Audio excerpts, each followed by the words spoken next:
Thank you, everybody, for coming. It's a wonderful honor for me. I am not a practiced speaker, so I will ask you to please be patient and forgive me as I go through my nerves.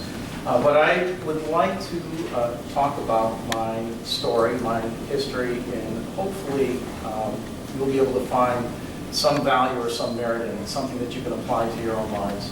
I remember as a student, I had a very difficult time deciding what did I want to do when I grew up. And that was just something that I think will chase you throughout your entire life. There's never a clear answer to that, at least in my experience. But I did know that I wanted to travel. I did know that I was interested in languages. I was kind of the Latin geek in high school. And I almost went that way with a scholarship situation with another school. And luckily, it didn't go through because I'm very happy with the career and the life that I've had and the experiences that I've had. I chose Japanese because it was available at Ohio State. It seemed like a tremendous challenge. The hurdle was high. Japan was the second largest economy in the world. It seemed like a very good skill to have. But I didn't know what was I going to do with it. I had no idea what kinds of work or opportunities were out there. I just knew that I had to prepare myself for the things that I wanted to do. And studying the language certainly was the right step, I think. But I had to do more than just study it. I actively pursued situations where I could immerse myself and expose myself to the language in my life, which was very important. So while I was at Ohio State, I remember I was, my first year, I was introduced to a Japanese student who, when she found out that I was studying the language, kind of introduced herself to me and said, "Genki," you know. And my first response is, "No, you're wrong. It's Genki desu ka?" But that was like the beginning of a very beautiful, lifelong friendship. She was living in the International Living Learning Center, which was a dorm for international students on campus. They had students from all different countries, and they mixed a handful of American students in who were studying foreign languages or foreign cultures to kind of combine the experiences and give folks the opportunity to socialize and grow from it. And that changed my life, that experience. During my stay here, I was also a foreign exchange student at Kobe University. That was a challenge as well, and I'll go through that. I have the 3 degrees. As Andy mentioned, I was kind of the career student. I was not in a hurry to graduate, but my fiance at the time was graduating, so I hurried up when the time came. And after graduating, after 6 months in an unrelated company, I found an opportunity to utilize my Japanese. And it has also been a wonderful experience. I've spent 15 years at Fusarashi. Now, this may be kind of the first example of how you can't plan for everything. You don't know where your opportunities are going to arise.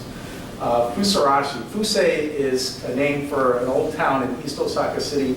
Rashi is an old word used to describe machining, particularly with fasteners.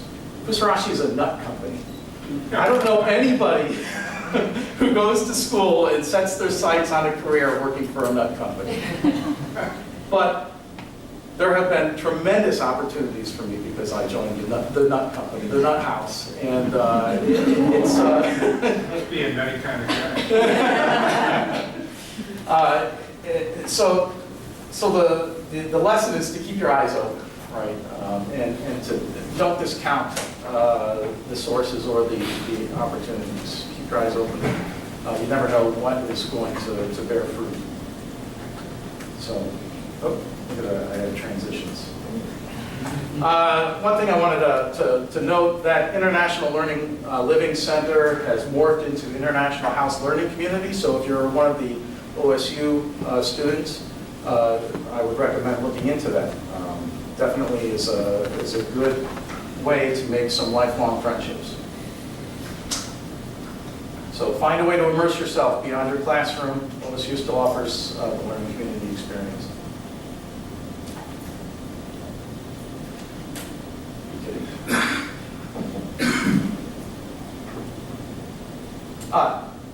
From that Living Learning Center, one of that friend that I met that introduced herself that way became a lifelong friend.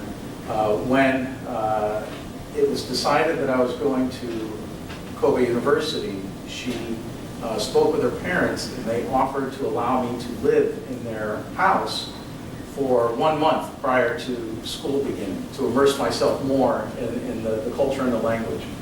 And that was invaluable to me. I don't think I would have survived in Japan without having had that experience. It took a long time for me to gain the confidence to use the language fluently. I had the tools. I didn't recognize I had the tools until I put myself in the situation where I had to use them. And then it was like a faucet turning on. It was wonderful. Going to Kobe, I'm going to jump around a little bit, but I'll try to stay on point.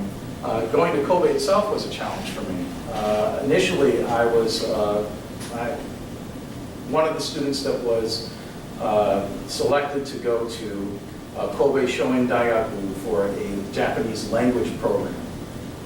But that was canceled because 1 month before that was to occur, the Great Hanshin earthquake happened.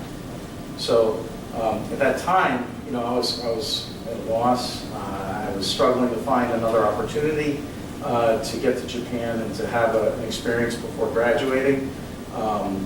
I started on a path to try to get into Tsukuba University on another program, exchange program, but it was already too late in the year to resolve all of the arrangements for that, so it didn't happen.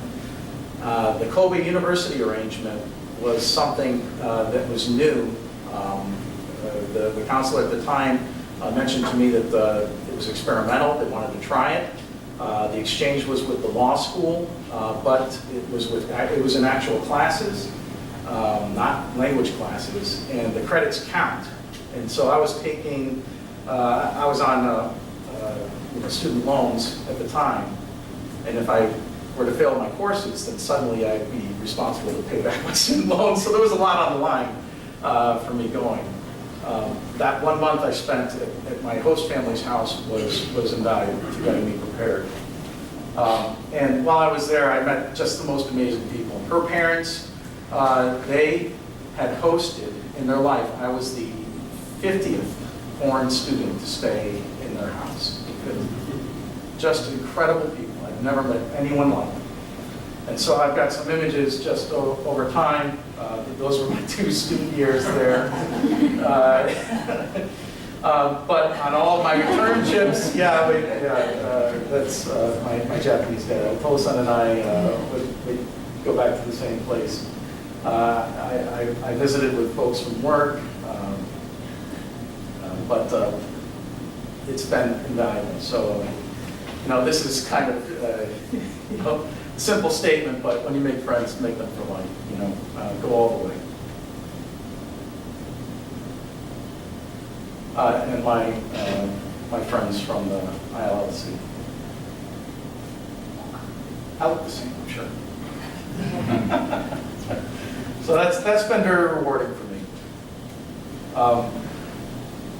My career as well, which I'm sure you're interested in career opportunities, has also been very rewarding. But while I was there, another lesson, something I wasn't expecting to do. My host mother was a teacher for an organization called Labo, which is related to 4-H, and they teach English to children using songs and games, and she very much utilized me while I was at their house. It's probably one of the reasons why they had so many foreign students. Oh, I'm not looking. Okay, that's good. So this was also extraordinarily rewarding to be involved in.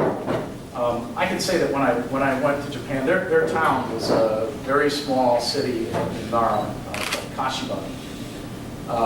And on my first week in Kashiba, while I was staying at their house, I was walking on the street, a complete and total stranger knew my name, came up and talked to me, asked me, what I was doing and if I was lost.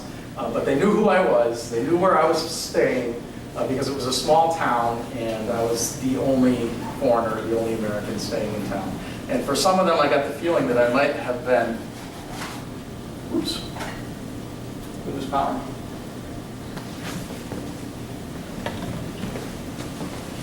Projection went to sleep. Well, I got the feeling that they did not have a lot of opportunities to speak with foreigners or Americans, and that was true.